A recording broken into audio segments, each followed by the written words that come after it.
Dan setiap sejarahnya Nabi ada pelajaran penting buat kita dalam kehidupan kita.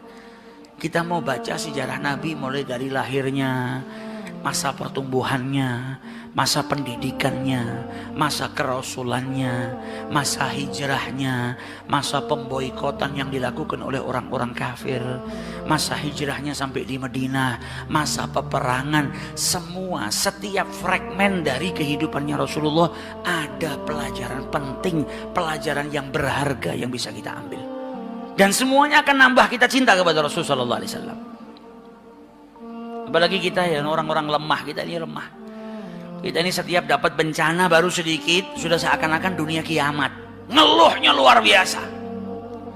Padahal Nabi kita Rasul Shallallahu Alaihi Wasallam dari mulai kecil sudah diberi ujian oleh Allah Subhanahu Wa Taala.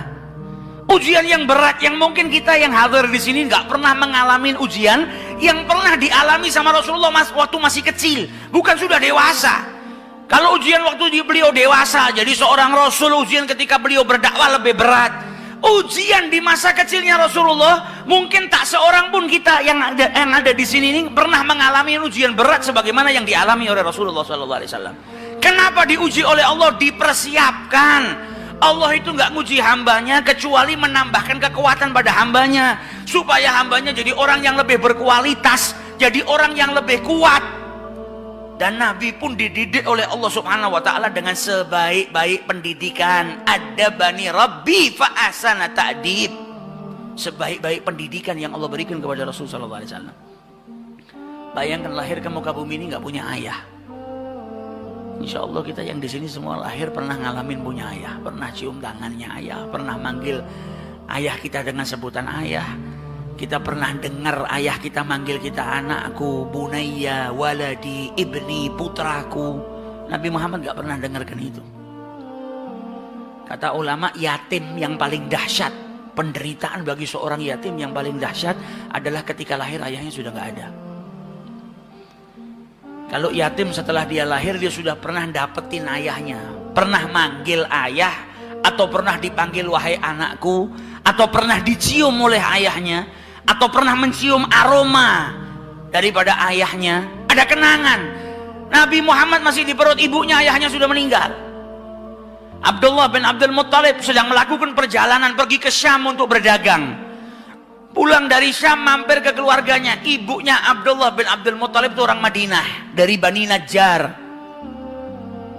Nabi Muhammad ini punya ayah, ayahnya ibunya orang Madinah. Jadi paman-pamannya Abdullah ini ada di Madinah. Ini tertibnya Allah. Makanya Nabi Muhammad kemudian hijrah ke Madinah, kembali ke keluarga, bertempat tinggal di keluarga ayahnya di Madinah. Pulang dari Syam mampir ke Madinah, silaturahmi dengan keluarganya, dengan keluarga ibunya, paman-pamannya dari ibunya. Dan akhirnya beliau meninggal di sana. Sampailah kabar ke Mekah Mukarramah kalau Abdullah sudah meninggal. Nabi Muhammad masih di perut ibunya. Nabi lahir nggak pernah punya ayah, nggak pernah berjumpa dengan ayahnya, nggak pernah manggil ayah, nggak pernah dipanggil oleh seseorang dengan ya bunayya seperti kita semua dengar kalau ayah kita manggil anakku, putraku. Nabi nggak ngalamin masa itu. Lahir kecil sudah dikejar sama orang Yahudi mau dibunuh karena orang Yahudi mendengar tentang kenabian di akhir zaman. Dipindahkan sama kakeknya, disusuin oleh Halimatus Sa'diyah. Ketika usianya 6 tahun dijemput sama ibunya Siti Aminah, dibawa ke Madinah untuk bersilaturahmi dengan keluarga ayahnya dan juga berziarah ke makam ayahnya supaya tahu, nak, ayahmu punya keluarga di Madinah, supaya kenal dengan keluarganya. Ini pelajaran penting juga buat kita. Terkadang kita punya paman, punya bibi, punya keluarga, nggak pernah kita silaturahmi. Nabi Muhammad dari kecil sama ibunya dibawa, diperkenalkan dengan saudara-saudara ayahnya yang ada di Madinah. Aminah bawa Rasulullah perjalanan 500 km dari Mekah ke Madinah. Hanya bertiga. Seorang janda yaitu ibunya Rasulullah SAW, Aminah, bawa anaknya yang usianya 6 tahun, Muhammad bin Abdullah, dan bawa salah satu pembantunya yang bernama Ummu Aiman. Perjalanan 500 km dilalui oleh Siti Aminah, bawa Rasulullah untuk apa? Silaturahmi dengan keluarganya. Sampai di Madinah diperkenalkan dengan keluarga ayahnya, silaturahmi dengan keluarga ayahnya, dan sempat berziarah atau ditunjukkan oleh Siti Aminah makam daripada ayahnya.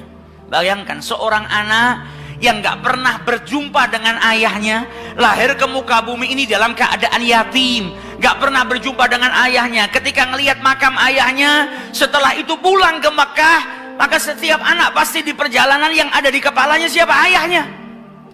Karena baru pertama kali berjumpa, dan bukan berjumpa dengan ayahnya masih dalam keadaan hidup, tapi ayahnya sudah meninggal dunia. Jalan sama ibunya pulang ke Mekah, perjalanan baru 150 km. Di tengah jalan di sebuah desa yang bernama Abwa, ibunya sakit dan meninggal dunia. Kita di sini ada nggak yang ngalamin ujian seperti itu saat usia 6 tahun? Lahir nggak punya bapak, 6 tahun baru jalan bareng sama ibunya. Tinggal di rumahnya Halimatus Sa'diyah lama, berpisah dengan ibunya lama.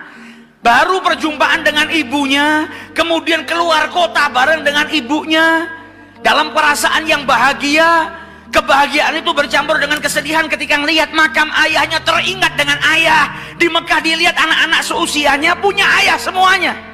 Maka setiap anak pasti punya kerinduan, ada kesedihan di hatinya Rasulullah. Baru jalan pulang, belum sampai di kota Mekah, di tengah-tengah jalan ibunya meninggal dunia, meninggal di pangkuannya Rasulullah SAW. Umur 6 tahun sudah dapat seperti itu. Kata Ummu Aiman, setiap aku gerakkan sebelum Aminah meninggal dunia, maka tangannya diangkat, dia mau memeluk putranya Muhammad SAW. Meninggal di pelukannya Rasulullah SAW. Dan ketika ibunya meninggal, Ummu Aiman ngelihat Rasulullah SAW sedih yang luar biasa.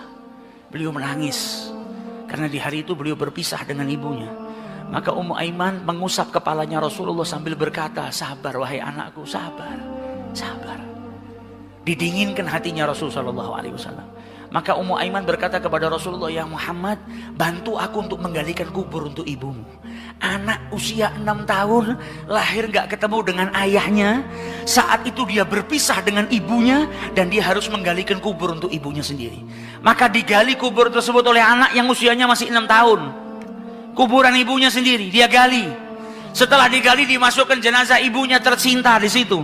Setelah dimakamkan, kata Ummu Aiman, aku pegang tangan Muhammad dan aku ajak dia pulang ke Mekah. Maka ketika aku pegang tangannya, Muhammad berjalan sambil berkata, Ummi, Ummi, ibuku. Seakan mengatakan, jangan tinggalkan ibuku. Kita berangkat bersama, kenapa pulang harus berpisah? Anak usia 6 tahun. Sama Allah Subhanahu wa ta'ala telah diberikan ujian yang luar biasa. Ujian yang tak lain untuk menambah kekuatan bagi Nabi besar Muhammad SAW. Nabi ini pegang amanah yang gak sembarang amanah. Allah nggak akan memberikan amanah kecuali kepada orang yang kuat. Dari kecil dididik sama Allah supaya apa? Supaya kuat. Al-i'dad minallah, dipersiapkan untuk mengemban amanah yang besar, untuk berdakwah dengan tantangan yang luar biasa. Dari kecil sudah dipersiapkan sama Allah Subhanahu wa ta'ala. Sampai di Mekah yang dituju bukan rumahnya Aminah. Sampai di Mekah yang dituju langsung rumah kakeknya Abdul Muttalib. Sampai di rumah kakeknya, dia ketuk pintu rumah kakeknya, dibuka oleh kakeknya. Abdul Muttalib cuma ngelihat Muhammad dan Ummu Aiman. Maka Abdul Muttalib kakeknya bertanya, Aina ummak, mana ibumu, mana ibumu? Maka Rasulullah sambil menangis dan berkata, Ummi, Ummi, Ummi. Dan Ummu Aiman berkata, laqad matat, telah meninggal ibunya. Maka Abdul Muttalib pun menangis yang luar biasa, sedih ngelihat cucunya yang lahir tanpa seorang ayah. Usianya baru 6 tahun sudah pisah dengan ibunya, ibunya meninggal. Maka dipeluk Rasul sallallahu alaihi wasallam dan kakeknya berkata, anta bunayya, engkau anakku, jangan takut, engkau tidak sendiri, engkau ini anak saya. Dalam kisah yang pendek ini kita bisa dapat banyak pelajaran. Maka sejarahnya hidupnya Rasul sallallahu alaihi wasallam ini pelajaran penting buat kita. Nabi masih usia seperti itu sudah dapat ujian yang besar dari Allah Subhanahu wa ta'ala. Dan dia adalah kekasihnya Allah Subhanahu wa ta'ala. Kita yang baru dikasih ujian sedikit sama Allah sudah meledak bagaikan kiamat. Yang terkadang kita nggak sabar. Bahkan kita terkadang masuk dalam kategori tidak terima dengan apa yang diberikan oleh Allah Subhanahu wa ta'ala.